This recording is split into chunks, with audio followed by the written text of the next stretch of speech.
Tracy Smoke, and I know that you are editor-in-chief of Midwest Book Review.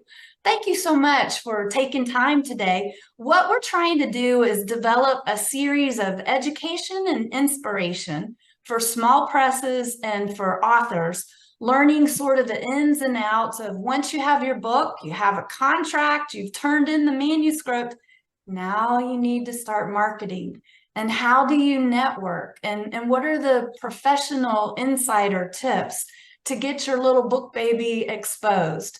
So I know that you've been in the book review industry for more than 46 years. 10 years ago, you started helping me with my first manuscript with a nonfiction review. And ever since then, you've been mentoring and encouraging. So thank you for that. Today, what we want to talk about is what are the timeless truths of promotion? So not so much the little glitzy, gimmicky kind of things, but how do you network professionally? How do you collaborate? How do you enter the field of promotion and book marketing in a way that's sustainable and adds a lot of credibility? So Jim, help us out. I'm pleased to do so.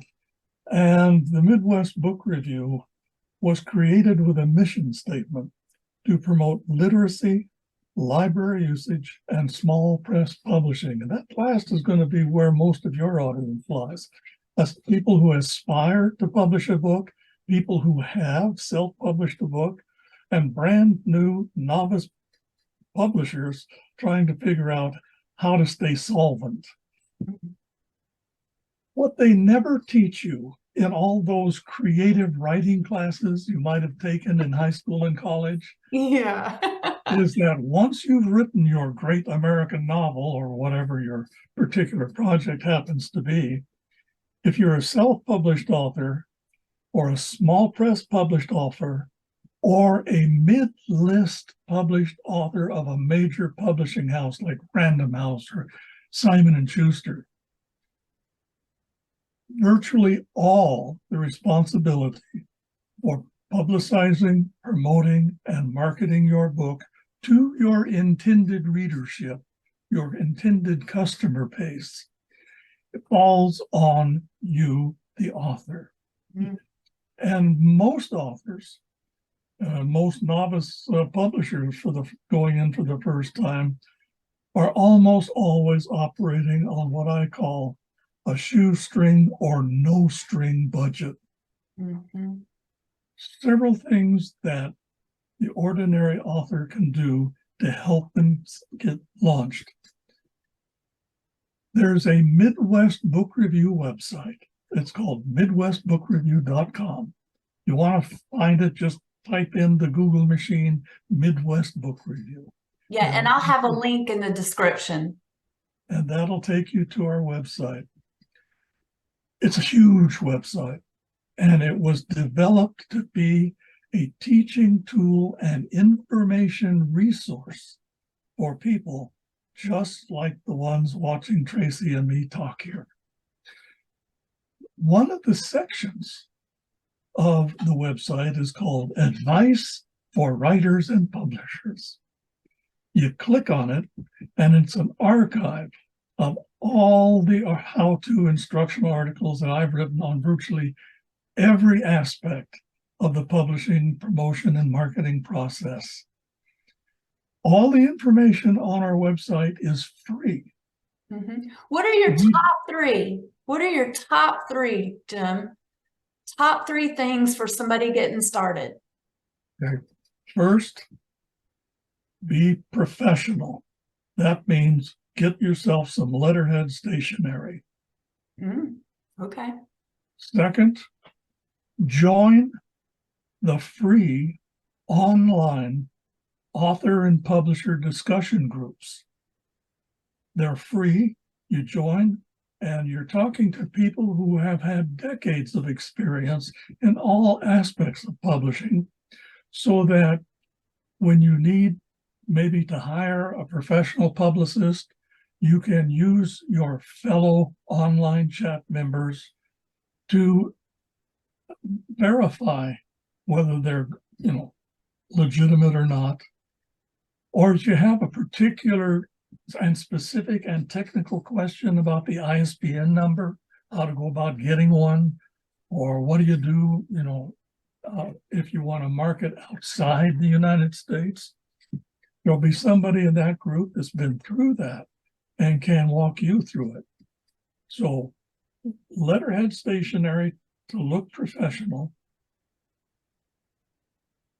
Join, oh, and by the way, on the Midwest Book Review, there's a section called Writer and Publisher Associations. Oh, okay. And the link, I guess you call it, the link to the home page of all of these different groups with instructions on how to sign up, that's one-stop shopping. By the way, associations come in local, regional, and national organizations. If you want to find one that's closest to you, that's just kind of like a local, just do, again, the Google machine is your best friend. Next to my website, type in your name, or no, not, type in your city, your town, what state you are, and then author group or publisher group. Click on it, and you'll be amazed to see how many there are within reachable distance of you, wherever you have to be. Third, there's another section of our website which is called the Publisher's Bookshelf. For just under 50 years, I've been writing reviews on every how-to book coming off the press on the subjects of writing and publishing. And I have archived those reviews. They're on Author's Bookshelf. That's full of stuff about how to write, how to develop characters and so on and so forth.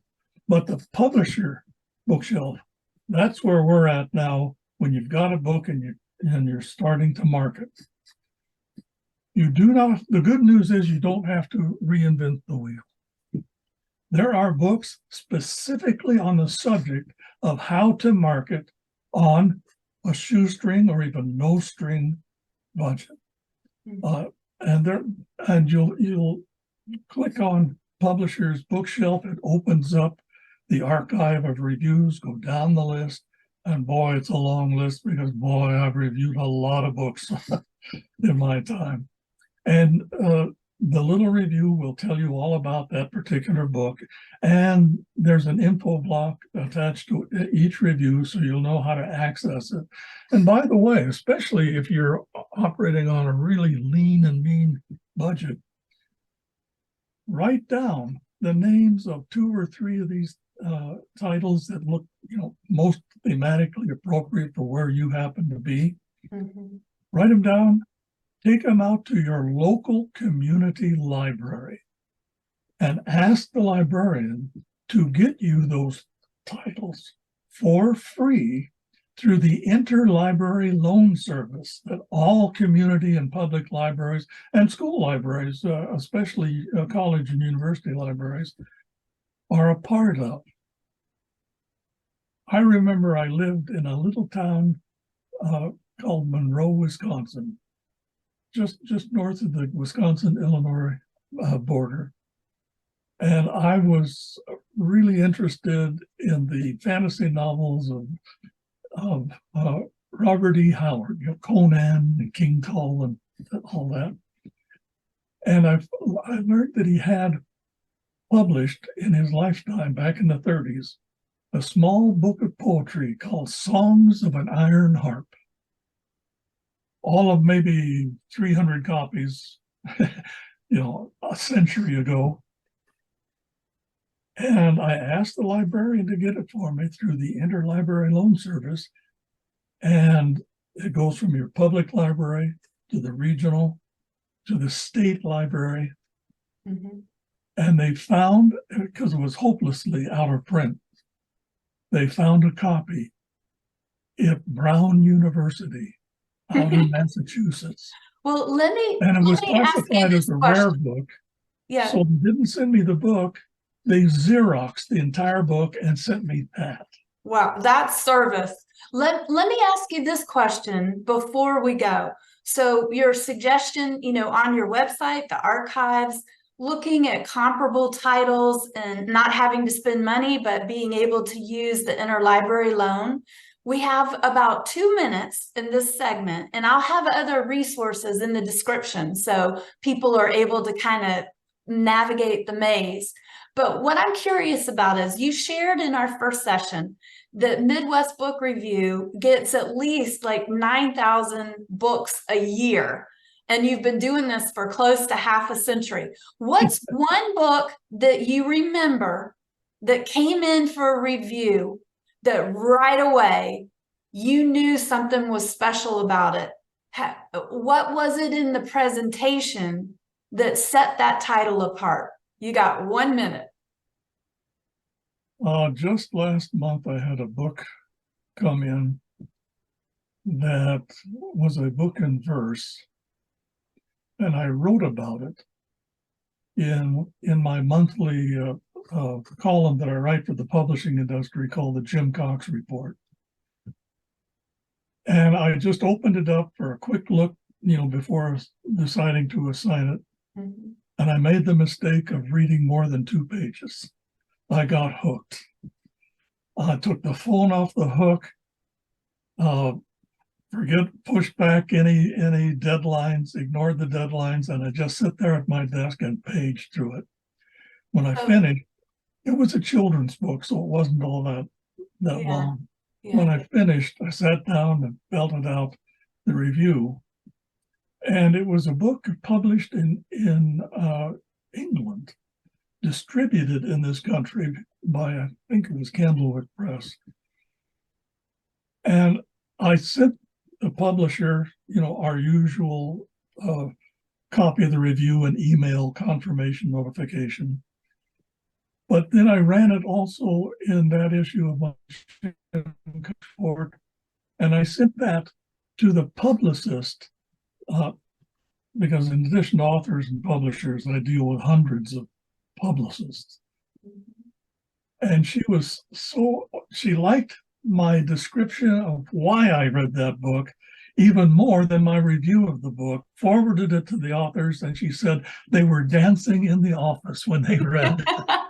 Well, speaking of dancing, you and I have talked about we want to create a library of sorts to help other authors. So we're getting close on the filming time for this segment. But what you're talking about is reinforcing the importance of the first pages. I know that there are some publishers that say, submit your first 30 pages. And we authors are like, well, don't you want to read the middle? That's when the real conflict develops. But if you haven't gotten someone's attention in the first page or two, readers aren't going to slog through to page 400 or page 250 or page 75 to get to the excitement. So in our next filming segment, we're going to look at the classics. What are the key elements of a manuscript that make it golden, that make it timeless? Even if it went out of press, that they still can find it. So thank you for your time today. For our listeners, I'll have links in the description, and we'll go in just a few minutes and we'll start our third segment, which will be, what are the essentials of craft? What can you do in your manuscript? What are the non-negotiables that make your manuscript worthy of being read? Thank you, Jim. We'll come back together soon. Goodbye, good luck, good reading.